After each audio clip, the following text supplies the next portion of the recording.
오늘은 제3절에 나오는 은혜의 복음. 그래서 2절은 건덕, 그 다음 1절은 칭의. 1절은 칭의의 복음, 2절은 건덕의 복음, 3절은 은혜의 복음. 이 복음 진리로서 교회를 누가? 성령께서 양육하신다. 왜? 예수가 그리스도라는 사실을 확증해 주시려고. 안 놓치셨죠? 네. 이게 핵심이죠. 그러니까 성령께서 교회를 세우시고, 사도행전에서 세웠잖아요. 세우고 로마서에서 칭의의 복음으로 아주 우유처럼 맛있고 또 부드러운 양식입니다. 이 칭의의 복음으로 교회를 양육하시고, 그 다음 조금 키워놓으니까 토닥토닥 싸우잖아요. 그러니까 싸우는 교회를 건덕의 복음으로 세워가시며, 그리고 싸웠지만은 하나님께서, 지금 굉장히 중요한 얘기예요. 싸우고 난리를 쳤지만은 그래도 하나님은 은혜의 복음으로 다 큰아들도 용서하고 작은아들도 용서해주고, 얘야 형한테 그러면 안 된다. 너는 형이야. 형이 어떻게 동생을 그렇게 야단칠 수가 있어. 동생을 사랑해야지. 이렇게 타일러 가면서 부모가 자녀들을 은혜로 사랑으로 양육해 가듯이, 교회도 성령께서 교인들끼리 서로 토닥토닥 싸우고 니 잘났다 내 잘났다 해도 성령께서는 서로 건덕을 세우도록 역사해 가요. 그러니까 아야 싸우지 않게 하면 좋지만은 인간은 싸워봐야 이거 싸우면 안 되는 거구나. 이렇게 깨닫게 되잖아요. 그러니까 아이들이, 이제 여러분들이 다 아이들을 낳아서 길러보셨겠지만, 아이들을 낳아서 길러다 보면 조금 크면 자꾸 토닥토닥 싸우고, 네 거야, 내 거야, 엄마가 나 사줬어, 이런 거 갖고 작은 장난감 가지고 싸운단 말입니다. 응? 우리가 지금 이 장난감 갖고 우리 서로 싸우잖아요. 하나님 앞에는 이거 장난감에 불과한 거란 말입니다. 이건 엄청난 돈 나가는 재산 덩어리라고 난리지만, 하나님이 보실 때는 플라스틱으로 만든 장난감에 불과한 거라. 이것 가지고 네 거냐 내 거냐, 뺏기면 안 된다, 뺏어야 된다, 이렇게 싸우는 게 지금 인간들이란 말이에요. 이 세상 것 가지고. 지구 땅덩어리도 우주에 비하면 먼지에 불과해요. 5대양 6대주 이거 다 우리의 눈에는 엄청 큰 것 같지만은 하나님이 보실 때에는 이 무한대한 우주공간의 한 먼지에 불과하다. 지구 땅덩어리가. 이런 속에 그것도 5대주 가운데 아세아 대륙, 아세아주 가운데 작은 반도, 대한민국 땅, 그것도 다가 아니잖아요. 상상이 돼요, 지금? 제 얘기가? 경기도 다도 아니고 수도권, 서울도 다도 아니고, 수도권 다도 아니고, 성남시, 그것도 다도 아니고, 수정도. 아유, 기가 막히죠?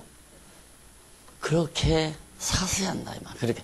이제 크게 되면 이제 그런 걸 살잖아. 그러나, 예를 들어서, 5살, 7살 때 플라스틱으로 만든 자동차 하나를 사줬는데 싸우죠. 그거 갖고. 네 거야 내 거야, 엄마가 나 사줬어, 아니야 너 다 같이 가지라고 놀으라고 그랬어.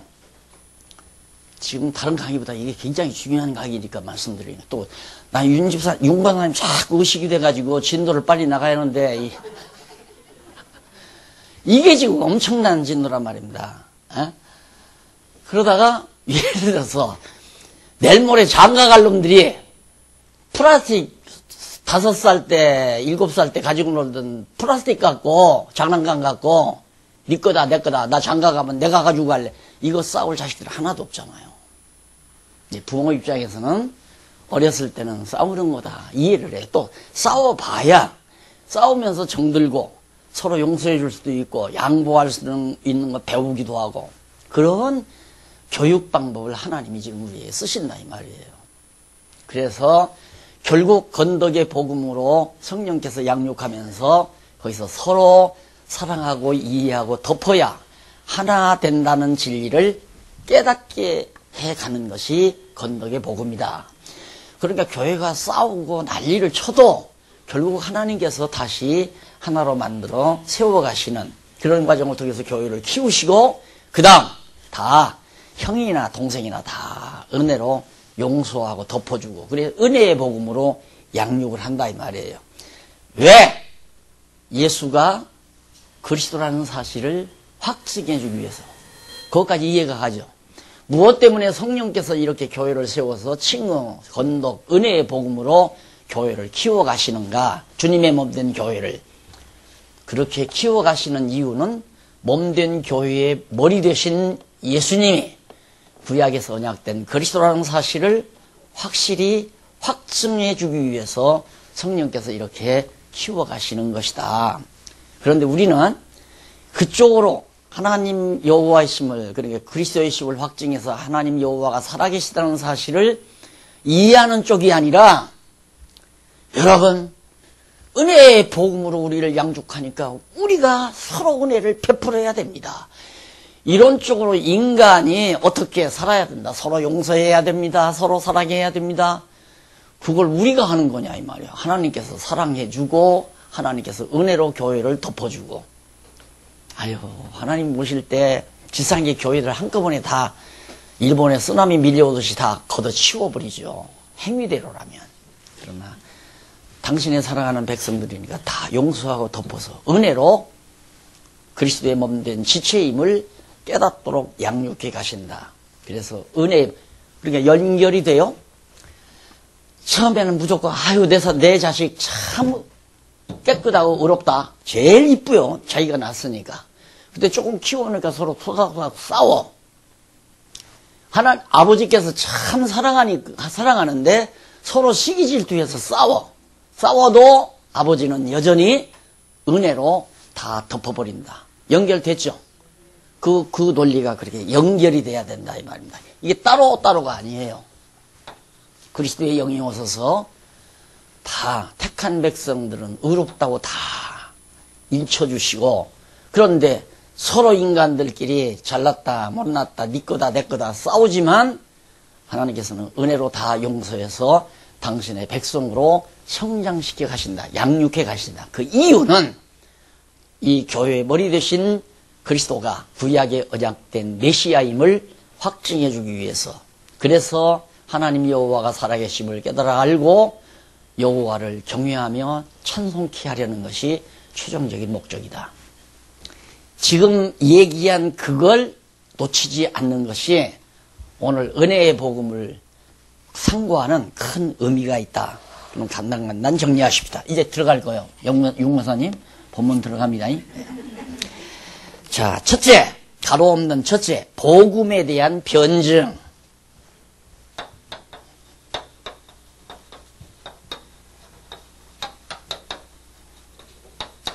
도대체 복음이란 뭔가? 여기 복음으로 양육한다고 했으니까 복음으로 은혜의 복음으로 양육한다고 했으니까 그 은혜의 복음이 도대체 뭐냐? 그걸 사도 바울이 변증해 주는 내용이 1장에서부터 4장 11절까지 나와요. 길죠? 그 가운데 첫 번째 한쪽 가로 이거 1번 그 다음 한쪽 가로 1번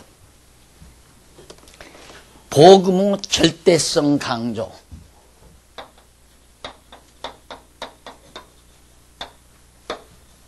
절대성 강조.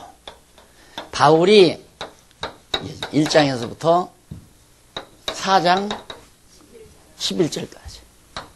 여기는 1장에서부터 2장 14절. 1장에서부터 2장 14절. 전반 이 분량을 보세요. 4장까지니까 4장 좀 넘었잖아요.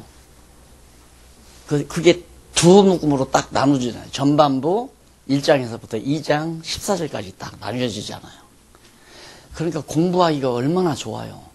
적당히 김밥을 하나는 이만하게 썰어놓고 하나는 요만하게 썰어놓고 그럼 먹기가 불편하잖아요. 그래서 아주 우리 성도님들이 다 받아 먹기 좋게 분량을 비슷하게 그렇게 다 이렇게 김밥을 말아서 다 해드린 거란 말입니다. 그리고 여기에는 소고기가 들었다, 여기에는 닭고기가 들고, 여기는 생선이 들고, 이거죠. 전부가 다. 다발, 묶음 해서. 그래서 공부를 반드시 이 구조에 따라서 하는 것이 굉장히 중요하다. 그러니까 교재 없이 공부한다는 말은 성경신학을 자기가 다시 만들면 모르지만 못 만들 바에야 이미 만들어진 성경신학 논리적 구조에 따라서 내가 이 말을 하기가 그동안 참 쑥스러워서, 왜? 자칫 잘못하면 자화자찬이 될 것 같으니까. 그래서 지금 제가 강의하는데 제일 어려운 것이 참 잘 됐습니다, 이 말을 못하는 거예요. 왜? 난쟁이 자기 허리춤 죽인다고 그러죠? 그 꼴이 될까 봐서. 어제도 어디 가서 어느 노예에 가서 강의하고 나는데 마지막 판에 사과를 해서, 혹시 강의 도중에 내 잘난 척 하는 것처럼 들린 거 있으면 용서하십시오, 사실은 그건 아닙니다 하고 사과까지 했다니까. 그 일을 누가 했냐? 여러분이 해줘야 돼요. 여러분이. 내가 하기가 참 쑥스럽다. 내가 기가 막히게 잘 됐다 이래도 식성이 안 풀리는 거야. 왜? 내가 한 것이 아니라 지혜의 영이신 성령께서 이걸 해놓은 거기 때문에 너무너무 성령께서 논리적으로 잘 우리에게 계시해 줬다, 그 얘기지만, 그 얘기하면 박 목사 지가 해놓고 지 잘났다고 한다 이렇게 듣잖아요, 사람들은. 그게 제일 강의자인 저로서는 참 고충이 참 많습니다.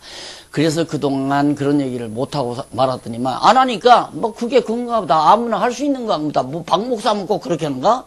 가만히 보니까 박 목사가 그렇게 말 만들어서 다 해놓고 성경 구절을 갖다 다 맞췄더라, 그런 사람 많아요. 그거 아니거든요. 그래서 복음의 절대성 강조, 여기서 복음에 대한 변증을 하려면, 복음이란 뭐냐? 절대적인 거다. 절대 더하거나 덜할 수 없는 거다 이 말이에요. 완벽한 거다. 어디에도 없는 거다. 최고의 것이다. 가장 귀한 것이다. 그런 의미가 절대성이라는 말이 있습니다. 그러니까 바울이 이제 갈라디아서에 보면 이 외에 다른 말 하는 자는 다 거짓말이다. 요즘으로 말하면 이단이다 이거야. 그만큼 복음에는 절대성을 지니고 있습니다. 그러니 우리가 성경대로 안 보면 다 빗나가는 거예요. 그래서 오직 성경. 장안동서부터 그거예요. 첫째도 성경, 둘째도 성경, 셋째도 성경. 그거 보셨죠? 아마 그 전에 주보 이렇게 그냥 다 있었으면 그런 얘기가 주보에 늘 나와요. 첫째도 성경, 둘째도 성경. 그게 장안동 시절에 슬로건 한 거 아니에요. 이게 또 표어에도 성경대로 믿고, 성경대로 알고, 성경대로 믿고, 성경대로 살자 하다가 최근에 와서 몇 년 전에 이걸 그렇게 하면 좀 구체적이 안 되니까 성경대로 알고 아는 대로 믿고, 성경을 알면 믿어져요. 그 성경대로 알고 성경 아는 대로 믿으면 믿는 대로 생활이 나온다 이 말이에요. 그래서 성경대로 알고 성경대로 아는 대로 믿고 믿는 대로 살자. 너무 정확한 거 아닙니까? 왜? 절대적인 거니까. 여기에 대항할 건 아무것도 없어요. 아무리 자기 논리가 이론이 좋고 철학적 이론이 강하다 할지라도, 박홍기 강사 치는 건 아니에요. 또 철학적 이론 하면 또 박홍기 강사 친다고 할까? 그런데 치는 건 아니고, 어느 세상 이론도 복음에 대한 진리 이론에 대조가 안 돼요. 절대적인 거예요. 그래서 바울이 절대성을 강조하는데 어떻게 강조하느냐면, 넘어가서 보면 첫째, 이거에 대한 첫째예요. 양쪽 가로 1번이죠. 교재에다 가지고 있으시니까 그냥 읽으면서 하십니다. 예수의 계시로 된 것이다. 사람이 일일이 그냥 적당히 생각해서 쓴 게 아니다 이 말이에요. 바울이 자기 생각대로 기록해 놓은 것이 아니다. 그러면 예수님이 직접 성령을 보내서 계시해 준 대로 바울이 쓴 것이다 그 말이에요. 그래서 예수의 계시로 된 것이기 때문에 예수님의 계시를 당할 자가 아무도 없잖아요. 누구도. 박 목사의 계시로 쓴 것도 아니고 칼빈의 계시로 쓴 것도 아니고 어느 유명한 부흥사의 계시로 어느 권사가 계시를 받아서 쓴 것도 아니고 오직 예수님의 계시로 된 거기 때문에 절대적 아니에요. 이건 변질하면 안 된단 말입니다. 그럼 예를 들어서 대통령이 특사를 보낼 때 여보시오, 우리가 지금 경제 개발을 하는데 돈이 모자라서 $1,000라고 합시다. $1,000가 필요하니까 좀 빌려주십시오 하고 1,000이라고 딱 해놨는데 이미 특사라는 놈이 가다가 1,000이라고 할게 동그라미 하나 펼치다. $10,000만 좀 해달라.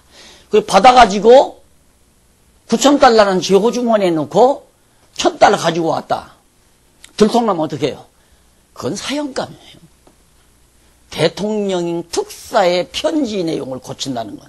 그런데 이건 그것과 비교가 안 돼요. 예수님께서 계시로 해주신 것을 누가 고쳐요? 말 한마디라도 고치면 안 된단 말입니다. 그래 1.16이라도 더하거나 덜할 수 없이. 더하면 벌받고 덜해도 벌받고 요한계시록에 나오잖아요. 절대적인 절대성을 강조해 주면서 두 번째, 왜 절대적인가? 사람에게서 난 것이 아니다. 이게 바울 내 생각으로 된 것이 아니다 이 말이에요. 내 생각을 갈라디아 교회 성도들에게 편지로 쓴 게 아니다. 내 인간에게서 나온 말이 아니다. 자, 그래서 성경은 복음은 이 복음, 은혜의 복음이라고 하는 거. 이 복음, 물론 권독의 복음도 칭의의 복음도 다 복음이니까 마찬가지입니다. 복음에 대한 변증을 하는데, 그러니까 보세요. 은혜의 복음만이 그러면 절대적이냐? 아니라 이 말이에요. 이게 연결이 되어 있기 때문에. 이게 다 바울이 했잖아요. 연결이 되어 있기 때문에 칭의의 복음도 건덕의 복음도 은혜의 복음도 다 그 복음 자체가 절대적이다. 그 얘기입니다. 그래서 이 성경대로 우리가 주님의 몸된 교회도 이끌어가는 게 아니라 이끌려가는 것이 당연하지 않은가. 박 목사 내가 이 교회에 이끌어가자는 게 아니에요. 우리가 성경을 배우면 모든 성도들이 이걸 깨닫게 되면 나도 성경대로 살고 싶다. 이래서 성도들이 성경대로 살다 보니까 교회가 성경대로 교회가 잘 자라게 된다 이거죠. 그 자라나면서 지금 우리가 서로 네가 잘났냐 내가 잘났냐 그런 현상이 있는 거예요. 있어야 정상이지 없으면 성격이 틀린 거 아니에요. 없으면 건덕의 복음이 무슨 필요가 있어요.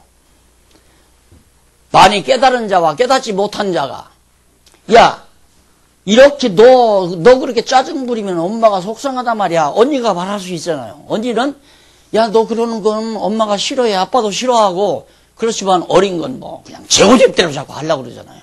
자라나는 과정에서 그럴 수 있는 거예요. 그걸 성장했다면 자라난 형이라면 이해하고 수납하고 나도 저 어렸을 때 그랬어. 여러분 많이 들었죠? 그 약광고에 애기가 막 뛰어가다가 넘어져서 무릎을 다쳤어요. 상처가 났어요. 그리고 아빠가 알론이 가서 끌어안고 괜찮아. 그러면서 거기를 약을 받으면 나도 어렸을 때 그랬단다. 그 말이 굉장히 나에게는 깊이 다가오더라고요. 나도 어렸을 때 막 뛰다가 그렇게 무릎 다치고 다 그랬어. 오늘 아침 딱 밥을 먹으면서 하니까 이거 전화가 딱 와서 전화가 와서 밥 먹는데 아빠 둘째 딸이 아빠 주일날 강의하는데 아빠가 라헬이 못생겨가지고 아들만 잘났다고 그랬다 이거야 날들어. 아빠 그렇게 여자 비하 발언해도 되는 거야? 깜짝 미안하다 잘못했다. 내가 당장 가서 사과하마. 그래서 지금 내가 이 얘기 하는 거예요. 다시는 그런 얘기 안 하마. 예? 둘째 세대리가 그러더라니까. 그거 얼마나 까다로운지 그거. 네.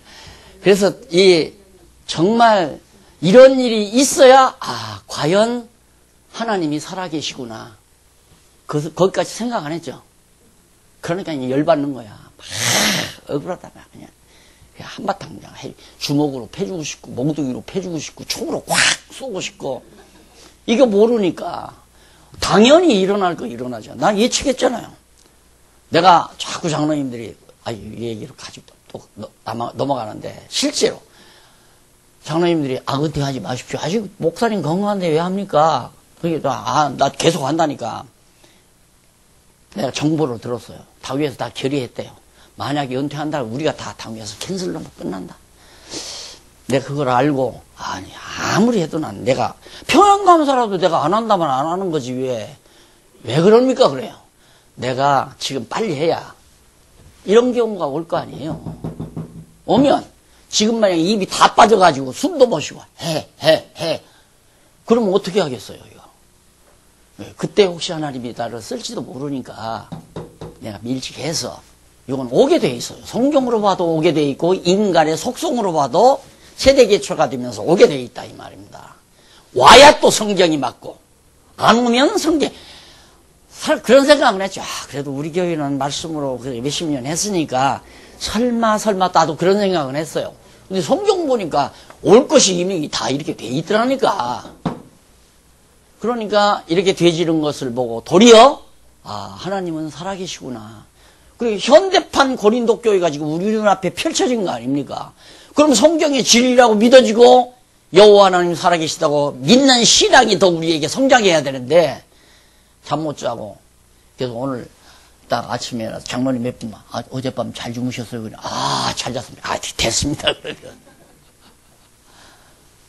걱정하지 마세요. 다 하나님께서 은혜의 복음으로 다 그래도 버리지 않고 붙들어주고 싸매주고 왜? 그 복음이라는 게 이렇게 싸매주는 복음이라는 게 절대성을 지니고 있기 때문에 반드시 그러게 된다. 그 다음 이제 복음의 은혜성이 나오잖아요. 은혜성.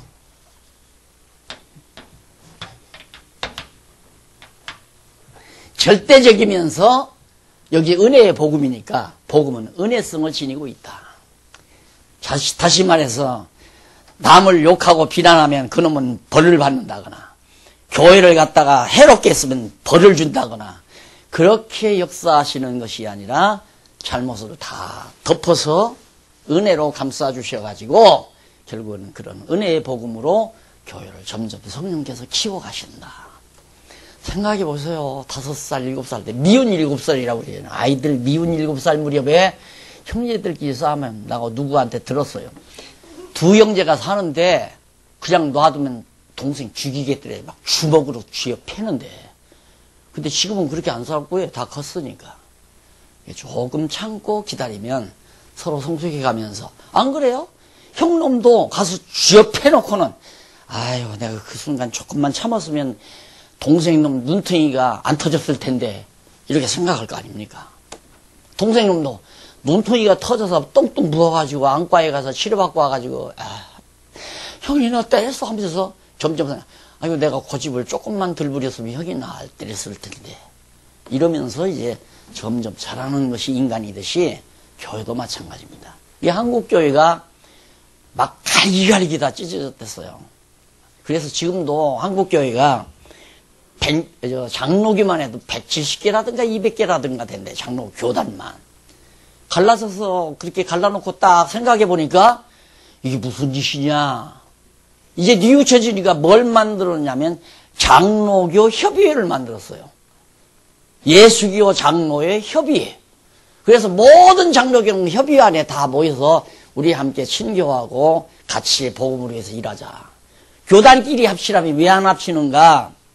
교단끼리 이쪽에 교단 만들어서 신학교 만들어서 대학 인가도 내고 거기에 총장도 생기고 교수도 생기고 거기에 이사들도 생겨서 용돈도 다 받고 그러는데 합쳐버리면 그거 다 없어져요 안 없어져요? 그렇게 안 해요. 그래서 돈 있으면 안 된다니까. 꼭 명심하세요. 돈 모아놓으면 안 돼요. 여러분들이 내는 돈이 정확하게 내가 목적하는 대로 쓰여지나 안 쓰여지나를 보고 돈을 내야 돼요. 교회는.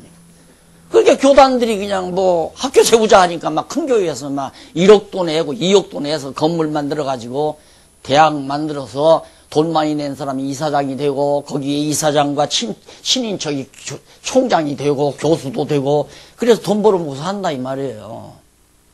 그런데 그렇게 됐는데 야 예수교 장로회 개혁처하고 예수교 장로회 총련처하고 합치자. 그럼 너 학교 얼마나 되느냐 그래. 우리 학교는 학생 50명밖에 안 돼. 야, 우리 학교는 학생이 500명이야. 야, 너하고 우리하고 합치면 누가 손해냐? 그건 합치지 말고 그냥 연합회 협의회 만들어서 우리 같이 만나서 그냥 형님 동생하고 살자. 그게 예수교 장로의 협의예요. 싸우고 나니까 참 무섭거든요. 싸우고 나서 흩어지니까 자꾸 힘도 약해지고. 그래서 아무리 모이려고 모이면 예를 이렇게 돼요. 이쪽에 지금 교회가 500개예요. 이쪽에는 300개예요. 그러니까 우리 합치면 800개 될 거 아니냐. 합시다. 그래서 이제 위원들이 나와가지고 800개 만들기 위해서 합쳐요. 합치면 이쪽에 반대파가 있잖아요. 교회 100개가 반대예요. 여기는 150개가 반대. 그러면 둘이 합치는데 교단은 몇 개가 돼요? 3개가 되죠. 3개가. 합친 거 하나 하고 반대파 하나 하고 또 반대파 하나 하고. 그렇게 해서 지금 200여 교단이 된 거란 말입니다. 흩어지면 안 돼요. 절대 갈르면 안 돼. 싸우더라도 그냥 방 안에서 그냥 터지더라도 칼로 찌르지는 않겠지. 안 그래요? 절대 갈라지면 안 된단 말이에요. 자, 그래서 하나님께서는 이 은혜의 복음으로 절대성 강조, 은혜성, 복음은 은혜성을 지니고 있다. 자, 이래서 왜 은혜성인가? 거기 보면 의와 율법과의 관계, 법과 아무 관계가 없다. 법을 어겨서도 하나님은 죄인으로 취급한다, 안 한다? 안 한다. 그렇죠. 형이 동생을 좀 귓밤 좀 때렸다 하더라도 너희 새끼야, 폭력죄로도 감옥에 들어가. 아버지가 아들놈 고발해서 감옥에 집어넣지 않는다 이 말이에요. 다 용서해요. 그것도. 또 뿐만 아니라 성령과 율법과의 관계. 성령과 율법과의 관계는 성령께서 다 율법에서 벗어나게 한다. 우리는 이제 성령의 법에 사로잡혀 살지 율법에 사로잡혀 사는 게 아니다.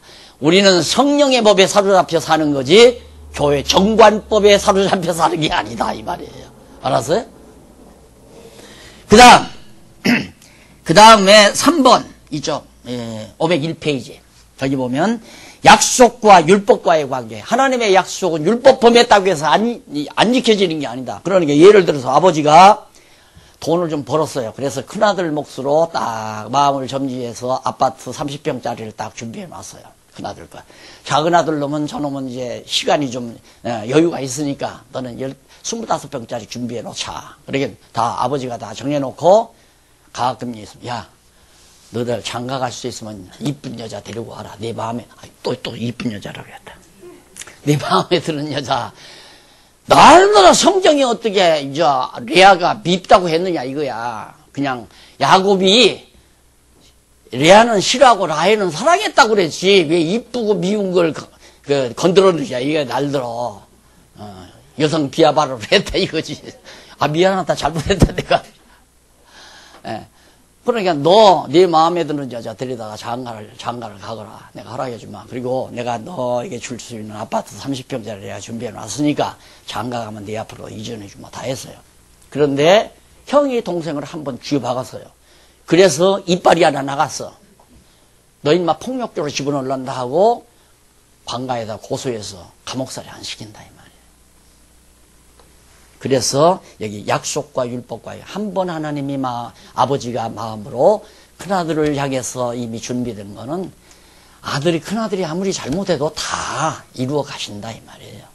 그 다음 믿음과 율법과의 관계. 다 믿음으로 말미암아 자식이 아버지를 의지하고 아버지를 믿고 아버지를 따르게 하는 아버지의 피를 받은 서로의 부자 관계나 같은 거죠. 믿음이라고 하는 것은 결국 우리가 하나님의 백성이라고 하는 거예요. 믿어지기 때문에 그것과 율법과는 아무 관계가 없다. 그러니까 율법을 행함으로 의롭다함을 얻는 게 아니라 믿음으로 말미암아 의롭다함을 얻는다 이 말이에요.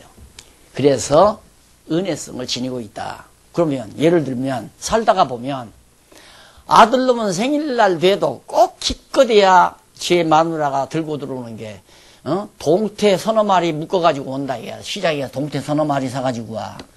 그런데 길러놓은 제자가 생일날만 되면 그냥 막 지지직이 갈비짝을 몇 개씩 들여오는데 자 그러면 그렇게 들여온 사람은 행위로 보면 아들보다 동태 3마리보다 갈비짝 3짝이 나아요 안 나아요? 갈비짝 3짝 들어왔다고 아들 되나? 안 된다 그 말이야. 쉽게 내가 설명해 드릴게. 그래서 은혜라 이 말이에요. 그 다음 마지막으로 아들과 율법과요. 당장 나오잖아요. 갈비짝 3개 가졌다고 해서 아들 되는 거 아니야. 동태 3마리 가졌어도 또 설령 아들놈이 못돼 먹어가지고 안 가졌어도 부모가 호적이 파내요? 안 파내잖아요. 아들은 아들이야. 끝. 그 다음 4장 12절로부터 여기 나와요. 두 번째예요. 복음에 대한 변증 해놓고, 두 번째는 생활의 권계.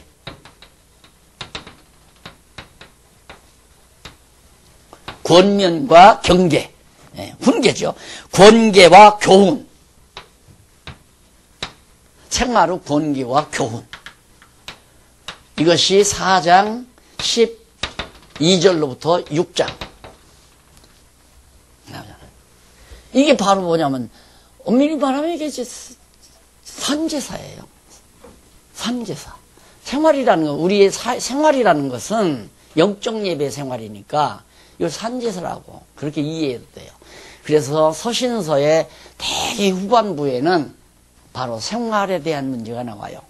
이렇게 하나님께서, 성령께서 이렇게 자라게 해서 양육을 해놓으면, 키워놓으면 생활이 나와요, 안 나와요? 아유, 엄마, 내가 설거지 도와드릴게.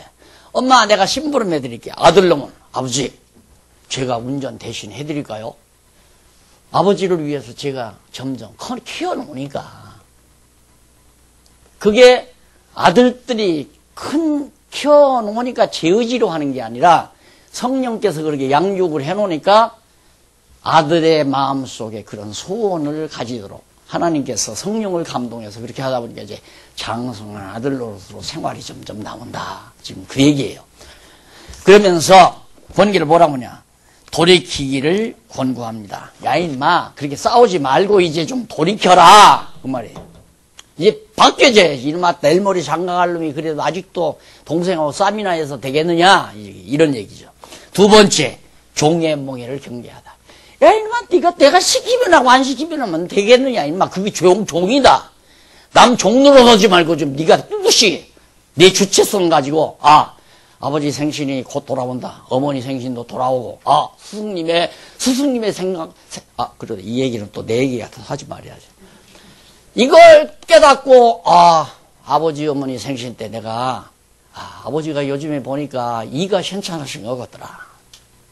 생각할 거 아니에요. 그런 마음이 이제 아들 키워놓으니까 그런 마음이 생기는 거예요.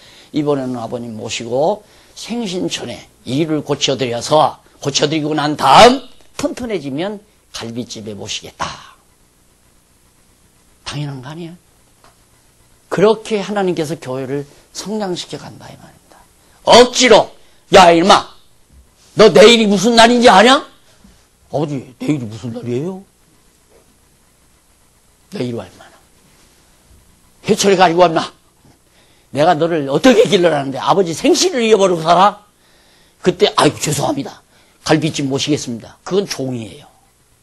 이게 종의 멍에 매지 말라 이 말이에요. 스스로 알아서 명령하면 안 된다. 예, 오늘 아침에는 이제 조그만 꼬맹이가 화면에 나왔어요. 나와서 이제야, 그래요. 할아버지가 이런 말 듣고 싶은데, 할아버지 오늘은 무슨 일을 하실래요? 하고 한번 물어봤으면 좋겠어. 그러니까 내가 물어봤으면 좋겠어 그랬거든요. 하라고 명령도 한 거 아니야. 그런데 대답이 떡 뭐냐면, 그놈이 이제 어물어물하니까 그러면 이하나, 큰놈한테 이하나, 할아버지 오늘 무슨 일 하실래요? 하고 물어보라니까 시키니까 안 할래요. 됐다 그래서요. 너 다 대먹었다 애가. 시키니까 안 한다 이거야. 아니 세상이 어떤 세상인데 이래라 저래라 해서 명령해서 교회를 이어가려면 말도 안 되는 얘기예요. 택도 없는 얘기야. 우리 신문이 뭐예요? 과거를 해명하고 현재를 직시하고 내일을 예비한다 그거 아니에요. 다음 세대의 교회를 준비하는 것이 오늘 우리가 지금 진통을 겪는 과정이다. 이렇게 생각을 하시면 진득이 참아갈 수 있죠. 그래서 종의 멍에를 매지 말라. 종개몽개를 매는 것은 산제사다, 산제사가 아니다. 아니죠. 그건 인간 종로로 타는 거예요. 인간 종로로. 안 그래요? 그런데 부부끼리도 그러잖아요. 혹시 결혼기념일을 잊어버릴지 몰라. 새로운 달력 딱 오면 결혼기념일에다 빨갛게 칠해놓고 자기 생일날에다 빨갛게 칠해놓고 그거 칠해놔가지고 그 기억에서 해줄 정도면 치사해서는 갖다 안 받아. 그거 뭐로 받아요? 1년 내내 딱, 결혼 기념일에 5,000원짜리, 그냥 모조품 반지라도 하나 사다가 서울역 지하도에서 길거리에서 파는 거 사다가 끼워주면서,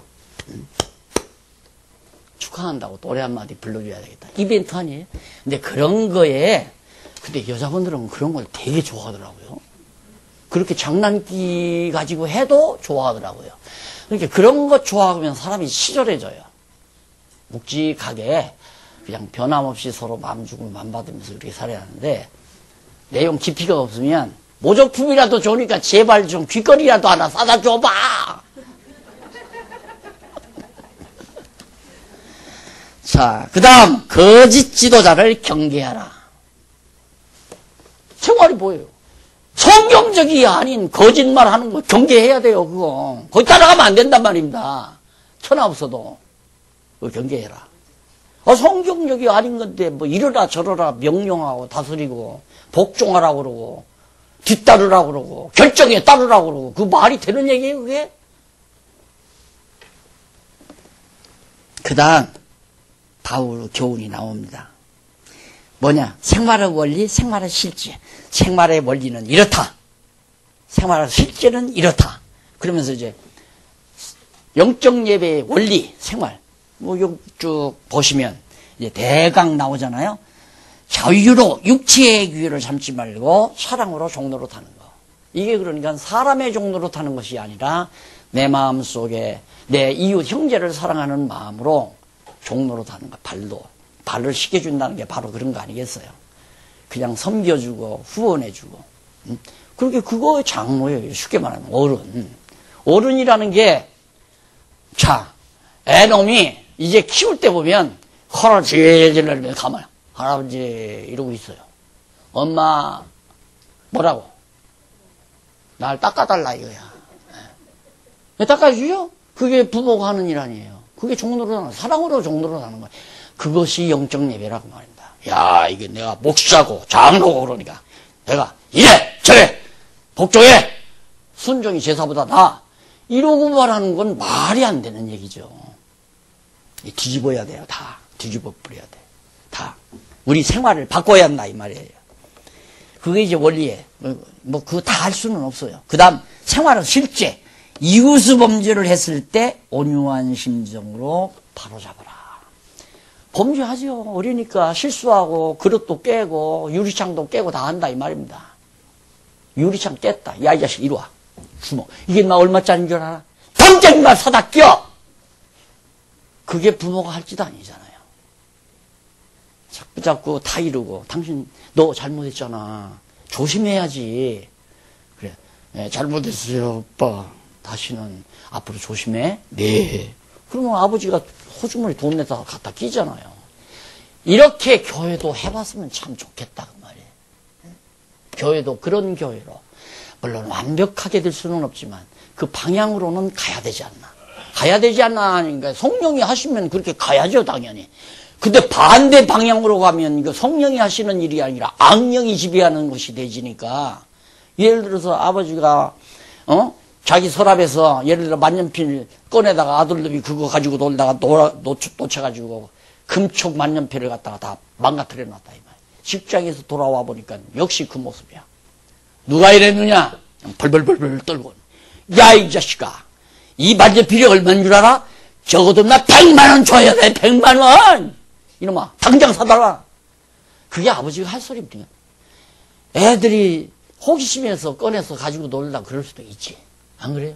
그래서 온유한 마음으로 부드러운 마음으로 타이르고 권면하고 안 들으면 한 번에 안 되면서 2번 해보고 3번 해보고 그래서 뉘우치게 하고 그렇게 하는 것이 실제 하나님 앞에서 영적 예배를 드리는 삶, 신령한 제사를 드리는 삶이다 이 말이에요. 왜?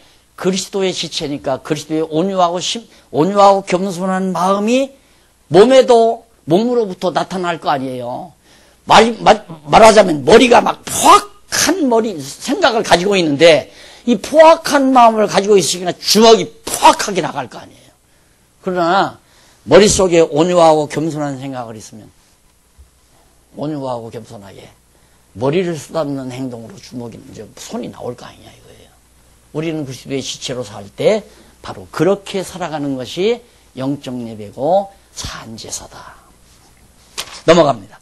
그다음 교회 무장으로 증거다. 에베소서부터.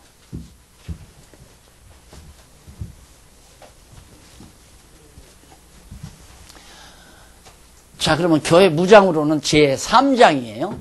여기는 절이니까 1절, 2절, 3절에 제1장은 아니 3장은 아니요. 여기 3장이란 말입니다. 제3장 교회의 무장으로 증거.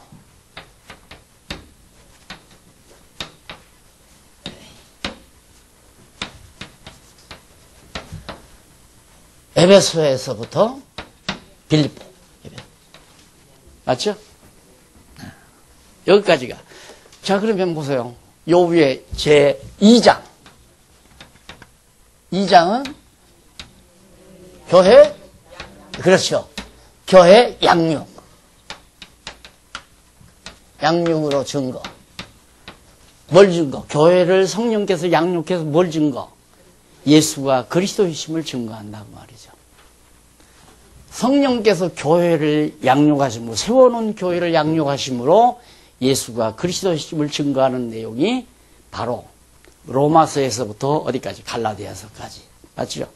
그러면 1절은 뭐예요? 1절, 네. 여기 양육이니까 교회 설립으로 증거죠. 사도행전. 그러니까 주님 그리스도의 몸된 교회를 성령께서 세우심으로 예수가 그리스도심을 증거하는 내용이다. 그러면 여기는 교회를 설립. 성령께서 교회를 세워 키운다 이 말이에요. 키웠으면 그 다음 무장시킨다 이 말이에요. 키워가지고. 아니 이제 7, 8살 먹은 놈을 무장시키면 안 되잖아요. 투구만 씌워도 투구를 딱 씌워놓으면 무릎까지 달 텐데. 군복을 입으면 막 질질 끌릴 거고, 총을 메워주면 총대가 걸려서 걸어가지도 못할 거고. 그러니까 양육을 해서 적어도 19살, 지금 19살 가야 군대 가나요? 18에 가나.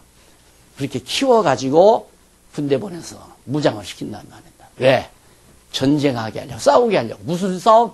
진리 싸움을 하게 하려고. 이제 논리가 그렇게 이어지잖아요. 그러니까, 자, 여기도 보면, 설립, 양육, 무장이라는 것이 따로 동떨어지는 게 아니라 쭉 연결되죠?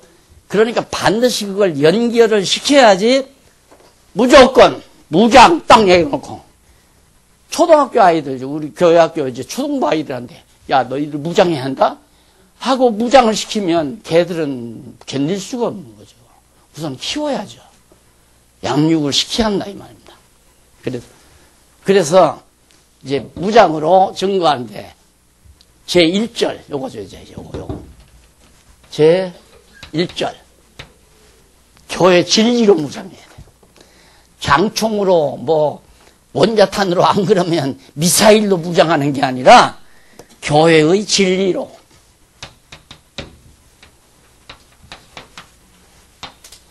무장.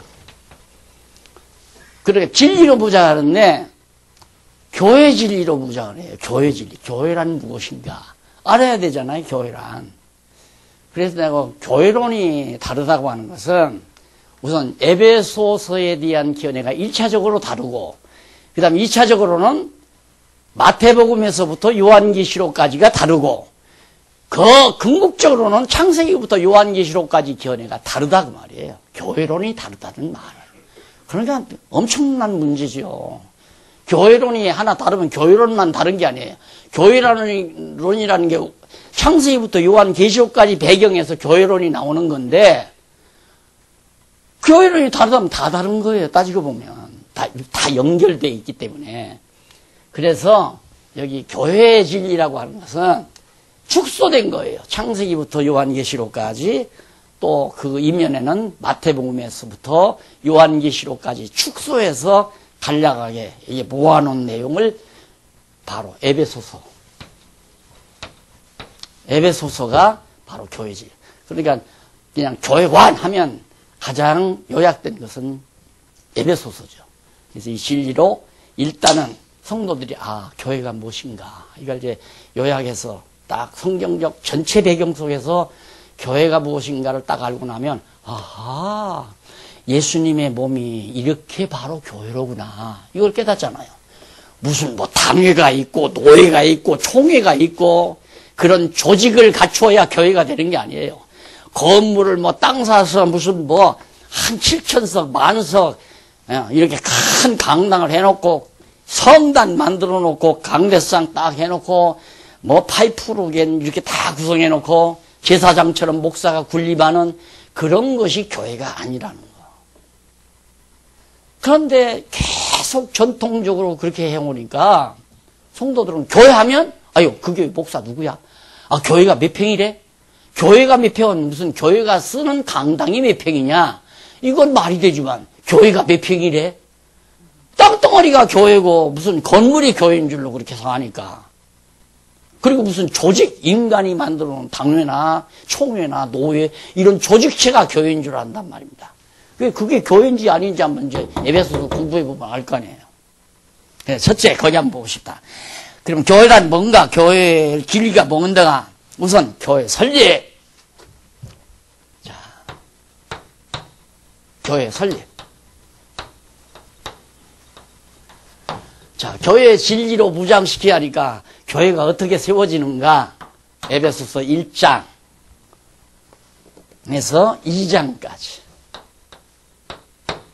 이게 교회가 교회 설립 내용이에요. 그럼 교회를 설립하려면 기초공사를 해야 되잖아요. 기소작업을 해야 되겠죠? 이 건물 짓는데도 나 이거 건물 내가 일일이 처음부터 끝까지 다 보면서 나도 뭐 청소도 하고 물건도 드러나면서 했거든요. 그거 하는데 막 깊이 파고, 요 일본말로 호리가다라고 그러잖아요. 파고 막 이렇게 두껍게 철근을 넣어서 막 거기다가 기초작업을 하더라고요. 바로 그 기초가 뭔가? 하나님께서 교회 설립하기 위해서 설립의 기초 첫째 기초작업을 하는데 1장 1절로 16절 아니지 뭐야 설립 후 기초공사 1장 기초 1장이죠. 기초인데 그러면 기초작업을 하나님께서는 어떻게 하는가? 예정이 미리. 맞잖아요. 이거 건물을 지으려면 설계도 다 나오죠? 몇 평, 고는 몇 평, 자료는 벽돌이 몇 개 들어가고, 철근이 몇 통 들어가고, 다 설계 다 뜨면 다 나와요. 전문가 우리 장로님 계시잖아요. 그게 다 정해진 거예요. 확정되어 있어요. 그러니까 하나님께서 이 땅 위에 교회를 세우시는데, 누구는 무슨 은사를 주어서 무슨 일을 하게 하고 누구는 언제 태어나서 무슨 일을 어떻게 하고 한다는 건 전부 다 예정다 돼 있어요. 그대로 확정된 설계도대로 탁탁 교회가 지어진다. 그게 교회다 이 말이에요. 생각하시면서 바용곡 생각하시면서 차 한 잔 드시고 10분에 들어오시면 되겠습니다.